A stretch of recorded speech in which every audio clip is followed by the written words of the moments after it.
Une cinquantaine d'officiers, rappelons-le, dont au moins 2 généraux ont été mis aux arrêts pour tentative de déstabilisation. Les autorités militaires maliennes n'ont donné aucune explication, silence radio total. Alors, s'interroge le site panafricain, que se passe-t-il dans les rangs des forces armées maliennes? Une division interne secoue-t-elle l'équilibre des 5 colonels putschistes, ceux-là même qui se sont toujours affichés soudés depuis le putsch d'août 2020?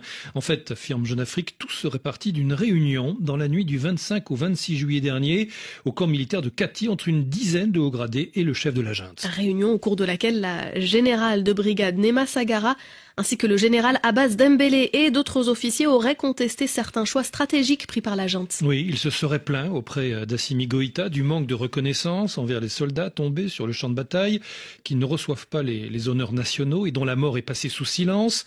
S'ils sont d'accord avec la guerre de communication menée par Bamako, précise encore Jeune Afrique, de plus en plus d'officiers estimeraient que les mensonges autour des pertes réelles de l'armée portent atteinte au moral des troupes qui ont le sentiment de se sacrifier pour rien. Le site panafricain poursuit. Après cette réunion, percevant un risque de mutinerie, le patron des renseignements, le général Modibo Koné, aurait suggéré au président Goïta d'étouffer dans l'œuf toute velléité contestataire afin de ne pas laisser place à l'organisation d'un coup d'État.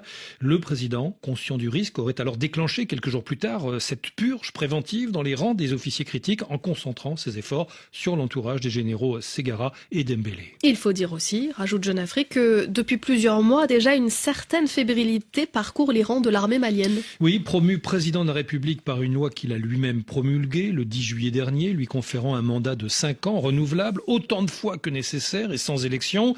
Le chef de la junte malienne s'est offert un règne sans partage, de quoi échauder une partie de ses soutiens au sein des forces armées qui voient dans cette décision une dérive autoritaire éloignant la transition de ses promesses. Et une ligne de fracture se dessine au sein de l'armée, pointe encore le site panafricain, entre les soutiens du chef de la junte, Assimi Goïta, et ceux du ministre de la Défense, Sadio Camara.